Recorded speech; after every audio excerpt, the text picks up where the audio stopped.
Hi, this is AJ Hoge, director of the Effortless English Club. Welcome to our new set of lessons. These are called the Power English lessons. The reason they're called Power English is because in these lessons we're going to do two things. Number one, you're going to learn English, of course. As always, we have the mini stories, which are our favorite lessons for most of our members. But the content, the focus, the topics in these lessons are going to be focused on the psychology of learning and the psychology of success. Now, these ideas, they're not just my ideas. In fact, they come from a lot of other people. They come from people like Tony Robbins, who's a famous success coach, Robert Anton Wilson, Joe Vitale, Robert Kiyosaki, Alan Watts. So I've taken a lot of ideas from a lot of different people about this topic of the psychology of success. And the reason that we're going to talk about this in these lessons is that in my experience, most English students struggle and fail because of psychology, not because of methods, not because of teachers. Those things are important. But, Tony Robbins talks about the fact that psychology is 80% of success. And I think he's right based on my experience with many English students. Psychology is 80% of success. So 20% are the methods you use to study. 20% are the schools you go to. The teachers you have, the books you use, those are important. We talk a lot about them. But the other 80% is psychology, your motivation, your emotions, how you manage your time. All of these things are, in fact, much more important. What I saw in my classes were that the enthusiastic students, the energetic students, the optimistic students always learned much faster. They succeeded. The ones who failed, the ones who dropped out and quit, the ones who struggled, had the opposite mentality. They had a very negative mentality. Their motivation was low. They tended to be pessimistic. They felt that they weren't good at English. They had ideas that English was very tough, very difficult. They struggled. They didn't have enthusiasm for English. They didn't love English. So in these lessons, we're going to talk about how can you manage your emotions? How can you develop that strong, powerful, enthusiastic attitude towards English? How can you maintain it so that you don't get bored? So that, in fact, you get stronger and stronger with English, and your psychology gets stronger, and you succeed. You reach your goals. You speak fluently, effortlessly. So among teachers, English teachers, language teachers, this topic is called non-linguistic factors. Non-linguistic factors. So what non-linguistic factors means is things that are not related to language learning directly.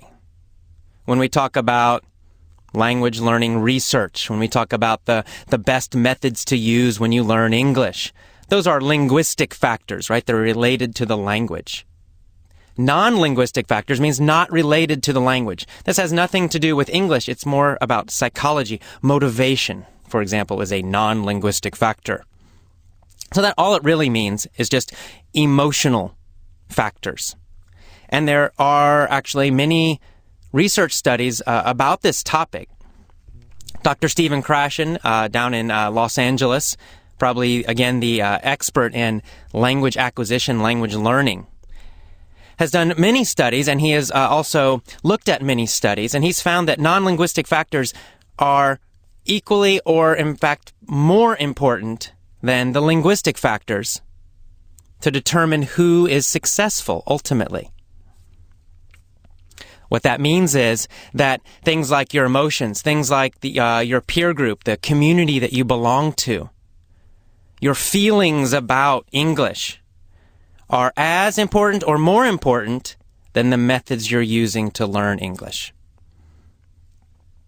So how are we going to do this? How are we going to learn? Well, one of the things we have to do is create a daily English ritual. You need to engage your physiology. That means you need to engage and use your body. You need to engage and use your subconscious. That's how you start to affect and strengthen your psychology. So we have to strengthen our psychology. What does that mean? Really, it means affecting your body and your mind at the same time so that you actually feel better. Your emotions are happier while you're learning English. And I know this is the opposite of what you learned in school. You probably didn't feel very happy when you were sitting in your English classes. But when you're learning with Effortless English, it's very important for you to feel happy, for your body to feel good, for your mind to feel good, for you to emotionally enjoy the process of learning English.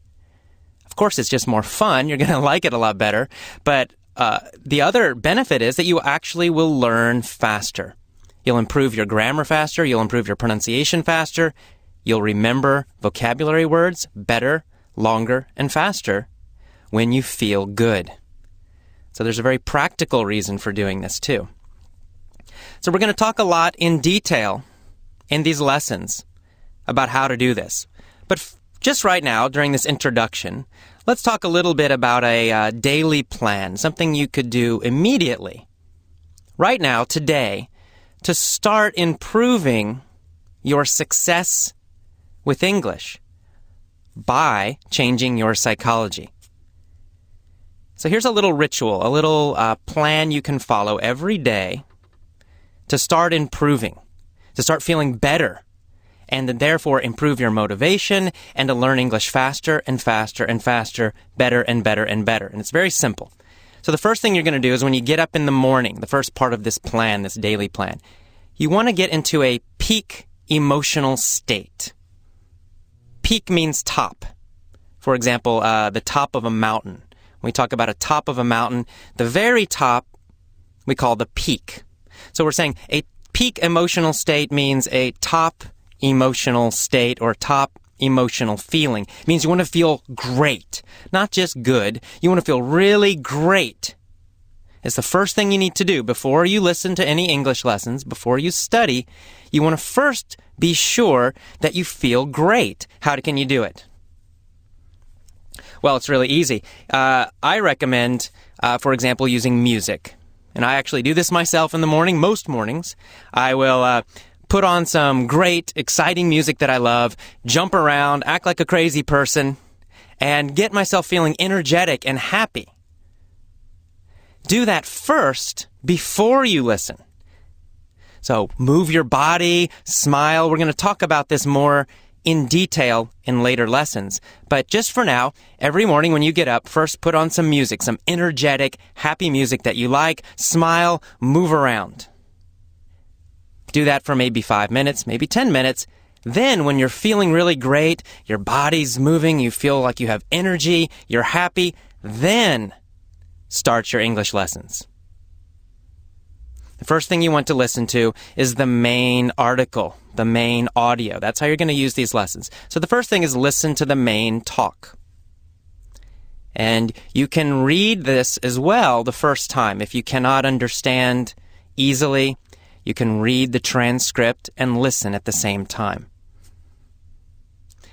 Do this perhaps 2 times a day, starting with the main story and reading. Use a dictionary if you need to look up new words.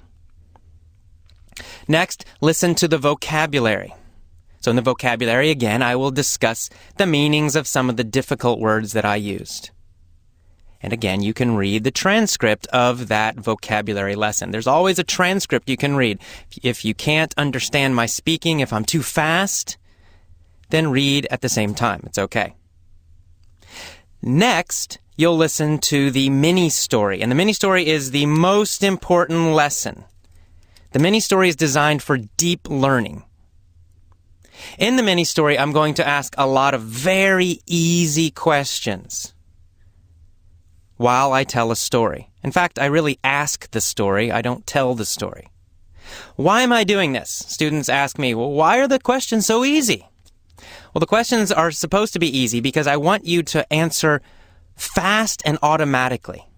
I want you to train your brain, teach your brain to answer very quickly.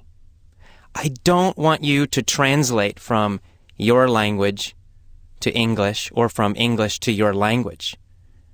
It's a bad habit. It'll make you speak very slowly. I want you to just answer quickly, automatically, very fast. So that's why I ask so many questions, like questions again. Very easy. Your job, answer the questions quickly. You can answer with only 1 or 2 words. It's okay. Short answers are fine. You don't need to answer with a big, long sentence. In fact, short is better. So that's the order that you're going to follow. You're going to listen to the main article first, 1 or 2 times. You can read as well if you need to. Then you're going to listen to the vocabulary 1 or 2 times each day. And then finally, you're going to listen to the mini story 1 or 2 times or more. You can also read the transcript for the mini story in the beginning. Now, another important point when you're listening to these lessons, do not study them. Don't struggle to memorize. Just relax and listen. If necessary, you can read as well, as I said, if you need to.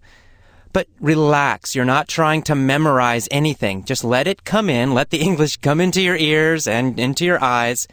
Don't think about it. Don't analyze it. Do not think about grammar. The mini stories will help you learn grammar subconsciously. So don't interrupt that process by trying to analyze it. Don't think about grammar rules. You want to learn like a native speaker, and that means you're going to learn the patterns of English in these mini stories.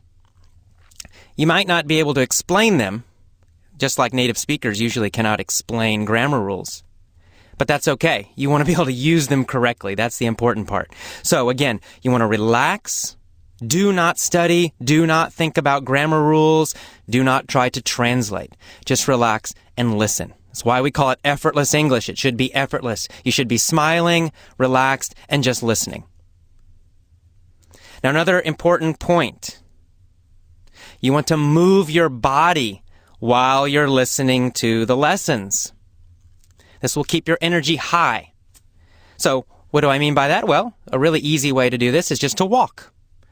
You've got an iPod, you've got your earphones in, listen to the lessons while you go for a walk. You can do 2 things at one time. You exercise, you improve your body, and you listen to English lessons and improve your mind at the same time. If you're sitting in a train, then maybe you just stretch your body a little bit. If you're in your car, you can move a little bit. You can move around in your seat. If you're at your house, you can go crazy. You can jump around. You can exercise very strongly. You can go to the gym. Do something with your body while you're listening to the lessons. It will keep your energy high. It will keep you feeling better. You'll actually learn faster by doing that. And finally, a very, very important point. You need to use our deep learning method. That means you listen to each lesson set for 1 week or more. So, for example, this introduction, it's got 3 parts. There's a main lecture, a main talk. There's a vocabulary section, and there's a mini story. Well, those 3, you want to listen to those 3 every day for 7 days. You want that repetition. Repetition's very important. You want it to go deeply into your brain. Just one time's not enough. Even if it's very easy for you, if you listen, you understand everything, it's simple, still follow the deep learning method. Still listen to the whole set for 1 week or more. On the other hand, if it seems very difficult, well, listen longer. 2 weeks is okay. Doesn't matter. The point is you want it to go very deeply into your brain, which means you want it to be almost effortless. It's just going to go into your brain and eventually just come out without you thinking. And that requires deep learning. It requires a lot of repetition. So that's kind of your basic plan for using these lessons. Again, first, you're going to get into a peak state. You're going to get excited. You're going to jump around. You're going to listen to music. You're going to feel great. Then you're going to listen to the main lecture, the main audio, 1 or 2 times. Then you're going to listen to the vocabulary 1 or 2 times. Then you're going to listen to the mini story 1, 2, 3, 4, 5 times every day. And remember, relax, feel good, and enjoy the lessons while you listen. Okay, that is it for our main section for this introduction. Next is the vocabulary. I'll see you next time. Bye-bye.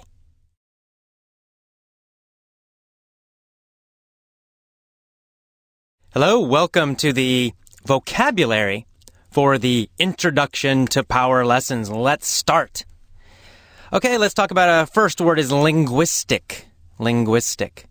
Linguistic means related to language or about language. It's an adjective. So, linguistic factors. I mentioned linguistic factors. A factor is an element. For example, it's a piece of something. So linguistic factors means elements about language, elements related to language. Or even more simply, things. Things related to language. And then in this talk, I talk about non-linguistic factors. Of course, non means not. It's negative. So non-linguistic factors means things not about language. Things not related to language. So in the talk, I'm talking about, for example, two different things. One are emotional factors, right? Emotional elements, emotional things. And then the other is linguistic factors. So for example, study method. That's a linguistic factor. It's connected to language learning very directly. It's a linguistic factor. It's a language-related thing. On the other hand, emotion is not directly related, is not directly connected to language learning. At least most people don't think so. So it's a non-linguistic factor. All right, great. So that's linguistic and factor.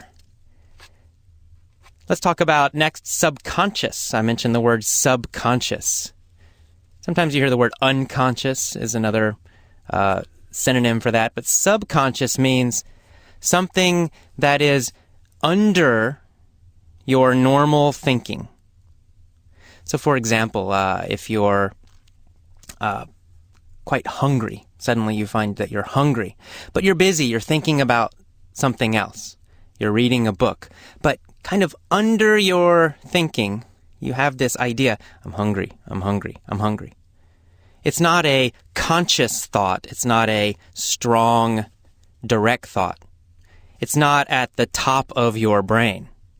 Okay, sub means under or below.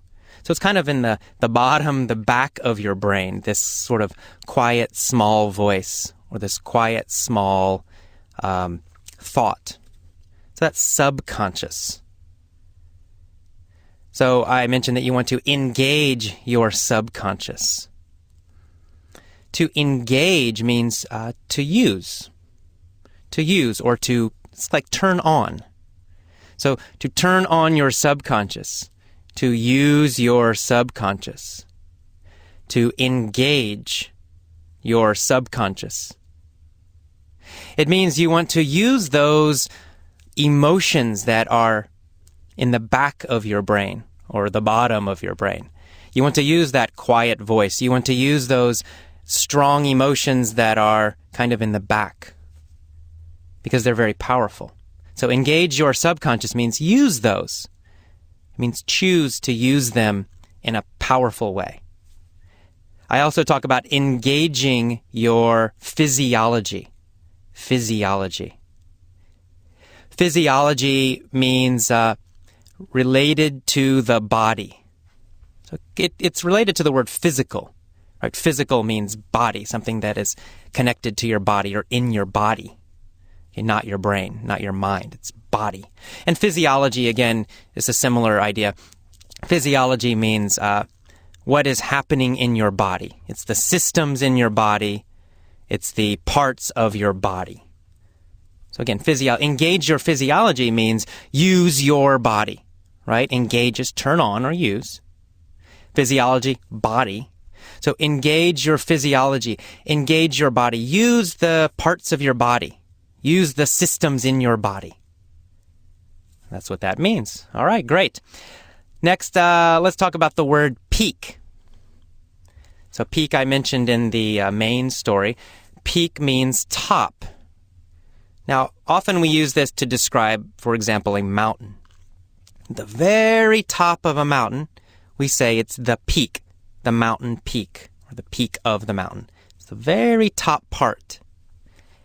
We also use it in the phrase peak performance. Of course, performance means performing or doing something. Peak means top, so it means doing something in a top way, in the very best way. Sometimes we use this with sports. So he is a peak performance athlete. He's a top performing athlete. He's the very best performing athlete. So that's, again, peak meaning top, very top, or sometimes meaning best.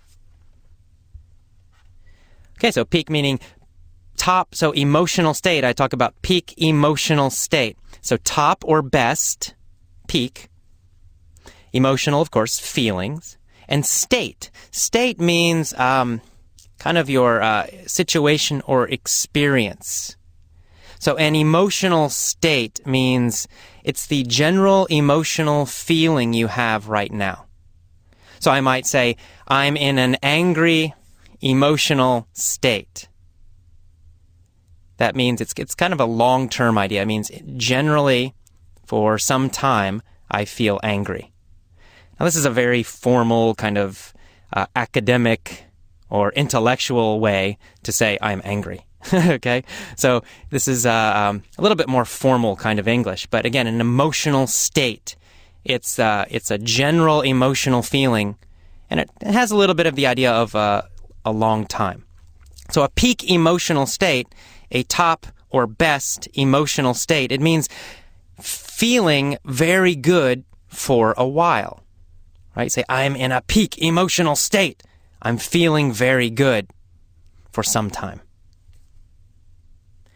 Okay, now that is the vocabulary lesson for the introduction to power. Of course, if there are other words you did not understand, you can use the text, use the transcript, and a dictionary, and, just find the word in your dictionary and write it on the text, and you can learn more vocabulary that way. It's very difficult for me to guess exactly which words you know and which words you don't know, because every student is different. So I will cover some of the main words, the words I think are quite important. But if there are other words you don't know, just use the text and a dictionary and write the meaning on the text. It's fine. Okay, I will see you next for the mini story. Thanks, and see you again soon.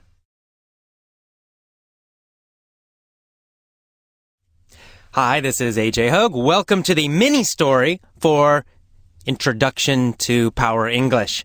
Let's get started. In the mini story, I will tell a kind of strange, funny, stupid story. Usually, actually, I will ask the story. It means I will ask a lot of questions. The reason I ask these questions is to get a lot of repetition so that the grammar structure, the grammar pattern, will go into your brain deeply because you're getting again and again and again. You don't need to think about it. Just relax, listen to the story, answer the questions quickly. If you need to, you can pause your iPod, pause your computer, and answer the questions. Or if it's too fast, just listen. You don't have to speak. Speaking is optional. If you can do it, if you want to answer the questions, great, shout them out. If you don't, if it's too difficult or you're in a train with other people, it's fine. Just listen and relax. It's okay too. Okay, let's start. There was a beautiful woman named Sophie.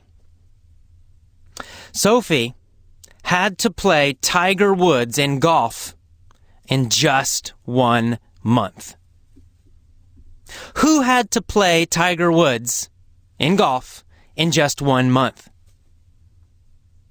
Well, Sophie. Sophie had to play Tiger Woods in golf in just 1 month.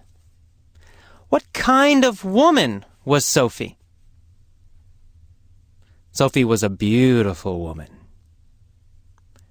Who did she have to play? Tiger Woods. She had to play Tiger Woods.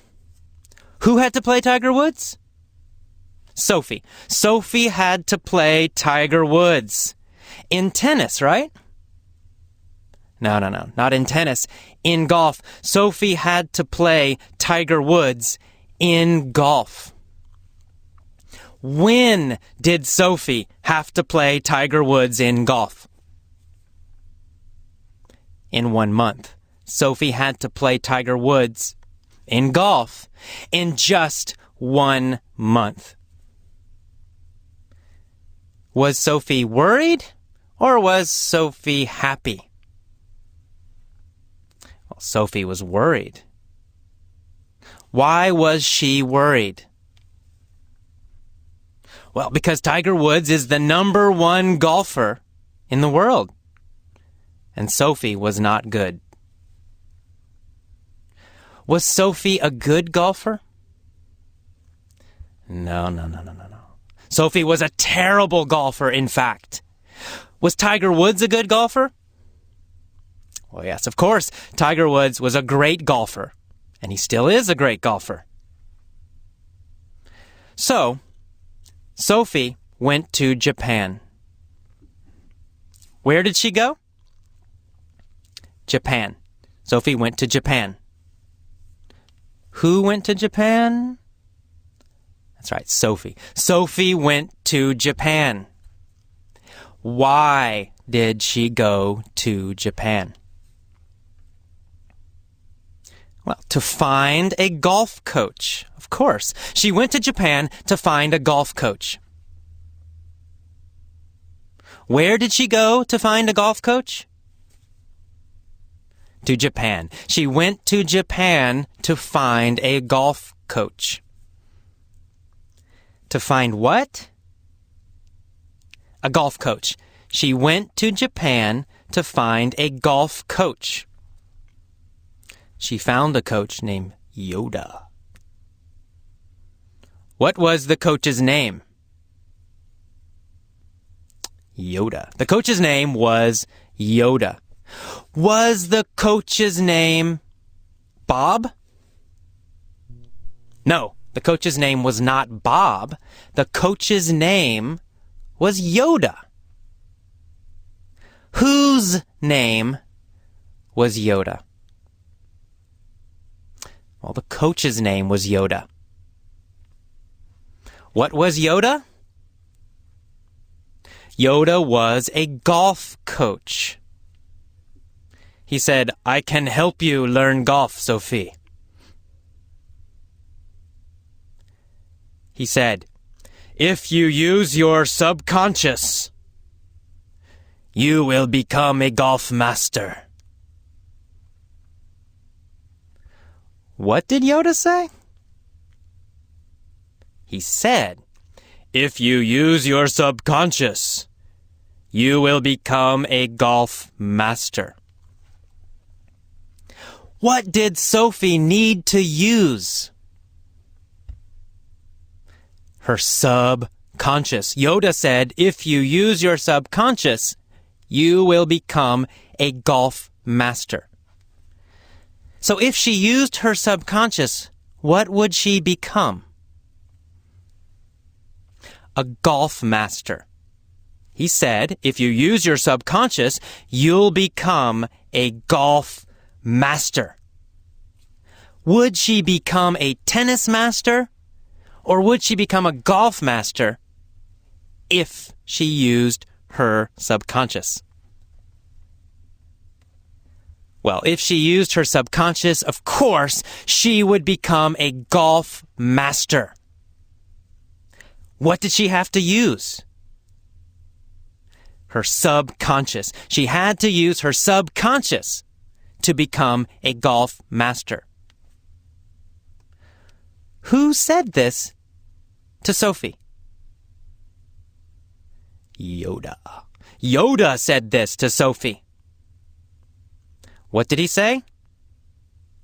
He said, "If you use your subconscious, you will become a golf master."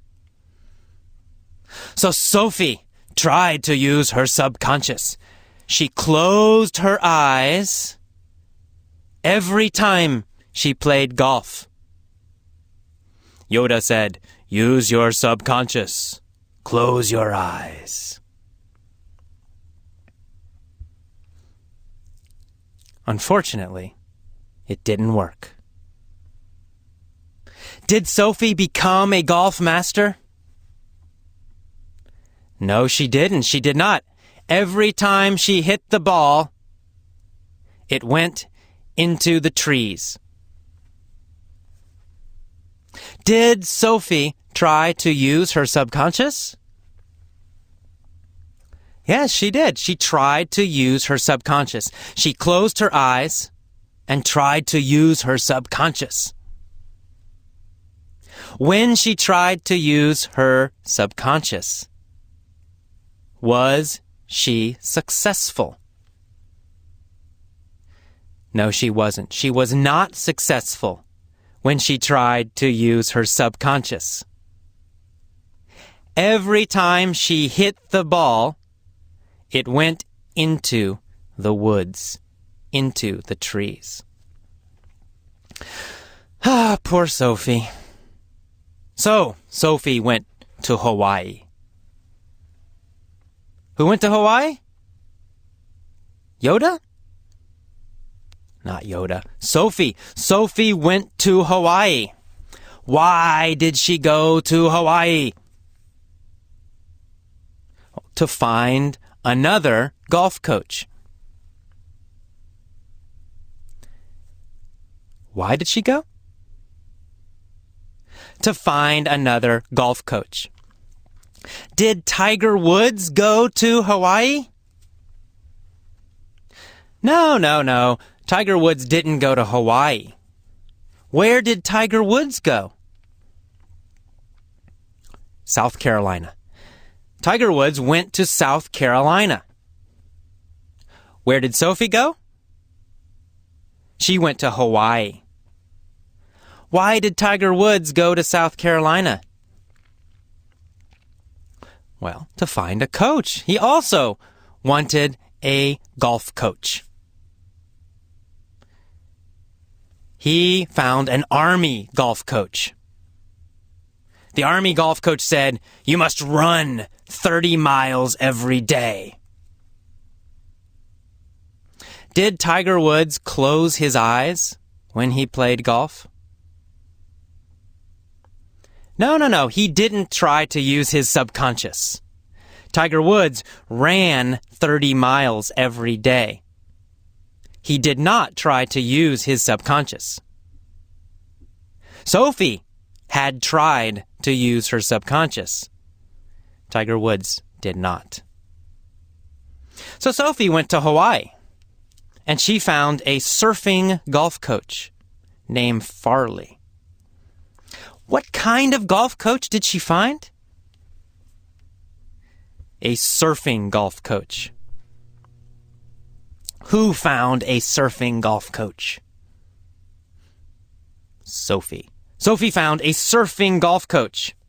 He said, "If you practice and surf every day, you will always succeed." What did she have to do? She had to practice golf while surfing. Did she have to practice golf and surfing at the same time or at different times? Well, at the same time. She had to practice golf while surfing at the same time as surfing. So she got on the surfboard, she was surfing, and she was trying to play golf at the same time. Who was trying to practice golf while surfing? Tiger Woods? No, not Tiger Woods. Sophie. Sophie was trying to surf while playing golf. She was trying to play golf while surfing. Was she successful? No, unfortunately not. She got very wet, but she did not improve. Was Sophie successful practicing golf and surfing? No, she wasn't. She fell into the water every time she got wet. She was still a terrible golfer. Was Tiger Woods still a terrible golfer? No, of course not. Tiger Woods was still a great golfer, the best golfer. So who was still a terrible golfer? Sophie. Sophie was still a terrible golfer. She had tried to use her subconscious, and she failed. She had tried to surf and play golf, and she had failed. Now she was very worried. Only one more week to play Tiger Woods. She went to San Diego. Why did she go to San Diego? Well, of course, she went to San Diego to find another golf coach. Why did she go? To find another golf coach. She went to Tony Robbins. Who was Tony Robbins? Tony Robbins was a peak performance coach. Was he a peak performance coach? Or did he teach people to do things badly? Well, of course, he was a peak performance coach. He taught people to do things very well. Who was a peak performance coach? Tony Robbins. Tony Robbins was a peak performance coach. Was Sophie a peak performance coach? No, she wasn't. Sophie was a terrible golfer. Tony Robbins was a peak performance coach. Sophie said, "Help me, Tony, help me." Tony said, "If you engage your physiology, you will be a master." What did he say? He said, "If you engage your physiology, you will be a master." Did Tony want her to use her mind, her brain? No. He said, if you engage your physiology, you will be a master. Your body. Did he want her to use her body very well, or did he want her to use her mind, her brain, very well? He wanted her to use her body, her physiology. He said, if you engage your physiology, if you use your body, you will be a master. Who wanted Sophie to engage her physiology? Tony Robbins. Tony Robbins wanted Sophie to engage her physiology. Tony Robbins wanted Sophie to use her body correctly in a peak performance way. Tony taught her to get into a peak state. Did he teach her to feel bad? No. He taught her the opposite. He taught her to get into a peak emotional state. He taught her to feel really great. Was she in a peak emotional state or a bad emotional state? She was in a peak emotional state, a top emotional state. She felt top, great, wonderful, best. Who was in a peak emotional state? Sophie. Sophie was in a peak emotional state. Then Tony said, "Now, practice golf." Did Sophie practice golf while she was in a peak emotional state? Yes, exactly. Sophie practiced golf while she was in a peak emotional state. Did she practice golf at the same time that she was in a peak emotional state?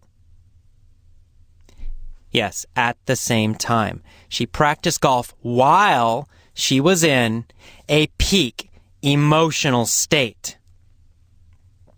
She improved very quickly. Finally, the day came. Sophie played Tiger Woods. Tiger was very tired. He looked very tired. But Sophie was in a peak emotional state during the whole game. Finally, at the end of the game, Sophie won. She beat Tiger Woods. Tiger cried, "Sophie, you're the best now." He wrote a check to Sophie for $85 million. How much money did Tiger give Sophie? $85 million. He wrote a check for $85 million. He gave Sophie $85 million. How much did Sophie earn? She earned $85 million. Did Tiger Woods earn $85 million or lose $85 million? Tiger lost $85 million. Was Tiger happy? No, he wasn't. Tiger cried and cried. He was very sad. Was Tiger in a peak emotional state? No, Tiger was in a terrible emotional state. He was sad. He was depressed. He was in a very bad emotional state. How about Sophie? Was Sophie in a great, top, peak emotional state? Oh, yes, she was in a top, great, fantastic, peak emotional state. She was happy. She was excited. And now she was rich.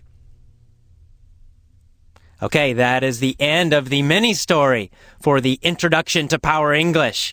Again, listen to this mini story once or twice every day for 7 days or more. The questions, the repetition will help you effortlessly learn the vocabulary, and you'll be learning grammar too. It's kind of a secret grammar method. Don't think about the grammar. Please do not think about it. Just relax, listen to the questions, answer the questions. And every day you'll start to learn these basic patterns of English again and again and again, more deeply each day. So again, listen to this lesson every day for 7 days or more. If you get bored, move your body, jump up and down, feel better, and then start again. Okay, I will see you next time. Bye-bye.